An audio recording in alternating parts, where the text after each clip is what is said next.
বাংলায় কাজ নেই, বাংলায় চাকরি নেই। মমতা বন্দ্যোপাধ্যায় চাকরি দিতে পারছেন না, সাধারণ মানুষের কাজ দিতে পারছেন না। হ্যাঁ, এবং মমতা বন্দ্যোপাধ্যায় বলছেন চাকরি করে কি লাভ। এবং আজ মুর্শিদাবাদ বেলডাঙ্গাতে হুমায়ুন কবির তিনি বাবরি মসজিদ করছেন, এবং সেই বাবরি মসজিদের উপলক্ষ করে যারা সাধারণ মানুষ রয়েছেন, এবং শুধু আমি মুসলিম সম্প্রদায়ের মানুষ বলবো না, হিন্দু মুসলিম তারা একত্রিত হয়ে সেখানে ব্যবসা করে খাচ্ছেন, কর্ম করে খাচ্ছেন। হ্যাঁ, আজকে বাংলার যারা সাধারণ মানুষেরা রয়েছে তাদের চোখে আঙুল দিয়ে ভরতপুরের তৃণমূল বিধায়ক দেখিয়ে দিলেন যে মমতা বন্দ্যোপাধ্যায় যেটা করতে পারেননি সেটা ভরতপুরের বিধায়ক হুমায়ুন কবির করে দেখালেন।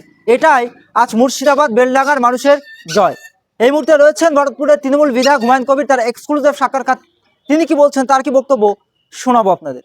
অনারেবল হাইকোর্টের প্রধান বিচারপতি এবং তেনার ডিভিশন বেঞ্চ, তেনারা জুডিশিয়ালের অনেক উচ্চ পদে বসে আছেন।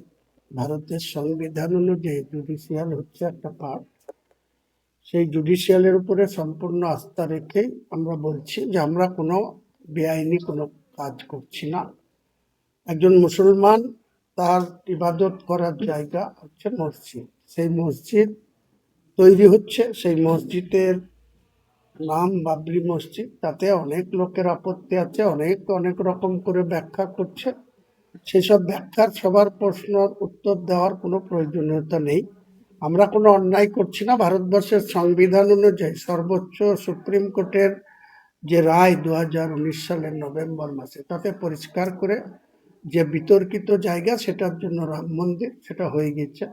বাকি ভারতবর্ষের যে কোনো জমিতে যেখানে বিতর্ক নেই, কারো নিজস্ব জায়গা, কারো পারচেজ করা জায়গায়, গভর্নমেন্টের যে নর্মস, যে জিও, যে সার্কুলার, এটাকে মেনটেন করে মসজিদ হবে, এতে কার কি আপত্তি থাকতে পারে? আমরা তো স্বশয়ে মন্দির হচ্ছে, আমরা তো কেউ আপত্তি তুলি না, কেউ হাইকোর্টে গিয়ে কেসও করতে চায় না। কাজে যারা এসব করছেন তাদের কোনো আপত্তি মহামান্য হাইকোর্ট গ্রাহ্য করছে না বা আগামী দিনেও করবে না বলে আমার ঠিক বিশ্বাস। 22 তারিখে আপনার দল ঘোষণা এবং তার আগে কি কি কর্মসূচি কর্মসূচি প্রতিদিনই হচ্ছে। আজকেও আছে নবরাত্রি মৈনীতে ওয়াকফ বোর্ডের যে কেন্দ্রীয় সরকারের যে অ্যামেন্ডমেন্ট, সেটা নিয়ে অনেক মুসলিম ভাই যারা ওয়াকফের সম্পত্তি বিভিন্নভাবে তাদের দখলে আছে, তারা নিয়ে তারা চিন্তিত, আতঙ্কিত। তাই তাদের আশ্বস্ত করার জন্য নবরাত্রি মৈনীতে বিকেল 3টের সময় সভা হবে। এছাড়াও বাবরি মসজিদের যে মাঠ, সেই মাঠে আজকে জুম্মার নামাজ হবে, দ্বিতীয় জুম্মা। যেদিন শিলান্যাস হয়েছিল বা ভিত্তি স্থাপন হয়েছিল সেটি ছিল জুম্মার পরের দিন, শনিবার। তারপরে জুম্মাতে বিরাট আকারে মানুষ এসেছিল। আজকেও ইনশাল্লাহ তার থেকে বেশি মানুষ আসবে জুম্মার নামাজ পড়তে। সেখানে আমিও থাকবো, চলুন ওখানে দেখি। যে বাবরি মসজিদ যাতে না হয় বারবার বাধা দেওয়া হচ্ছে, কিন্তু পশ্চিমবাংলার মমতা বন্দ্যোপাধ্যায় মানুষদেরকে চাকরি দিতে পারছেন না, কাজ দিতে পারছেন না। সেই ক্ষেত্রে আজকে আপনি বেলডাঙ্গাতে বাবরি মসজিদ করছেন এবং সেখানে দেখলাম এই বাবরি মসজিদকে কেন্দ্র করে যারা গরিব খেটে খাওয়া মানুষ সেখানে তারা কর্ম করে খাচ্ছে।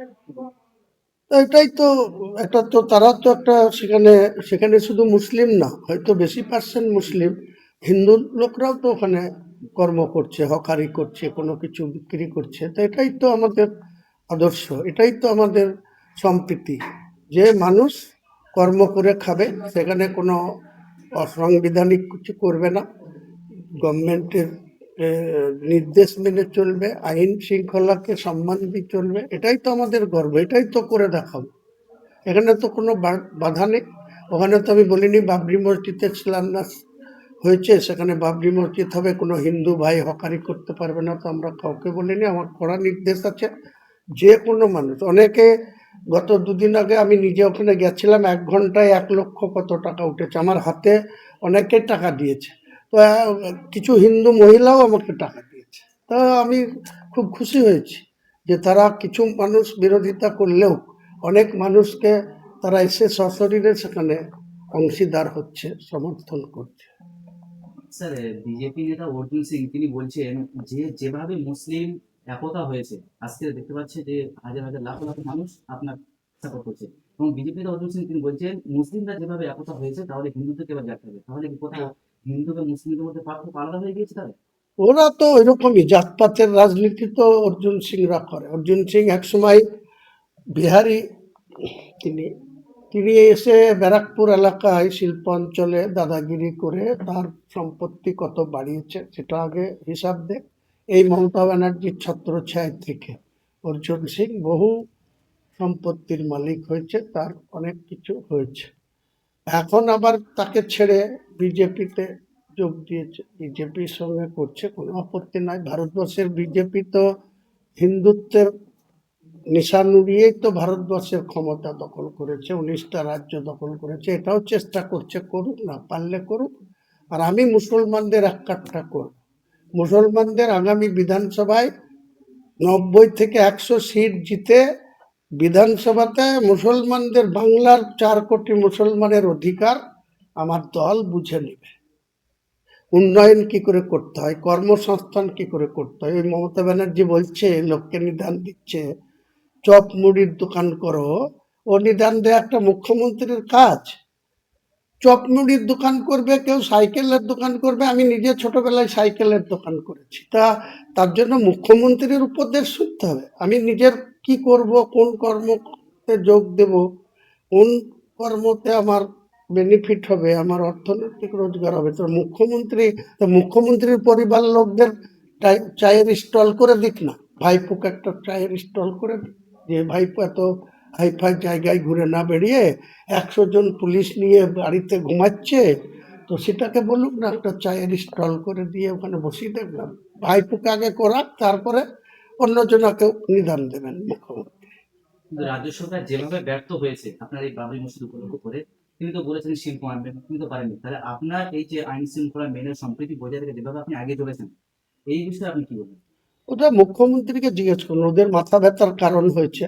ওরা সব জায়গায় শিল্প মেলা, খেলা, এই যে একটা যুবভারতী ক্রীড়াঙ্গনে একটা বিশ্বের star player Messi, Lionel Messi, তাকে নিয়ে এসে একটা লোকের কাছে কোটি কোটি টাকার টিকিট বিক্রি করে তাদেরকে, মানুষকে দেখার সুযোগ করে দিতে পারে না। সে লোককে মুড়ি মশলার চায়ের দোকান করার নিদান দিচ্ছে।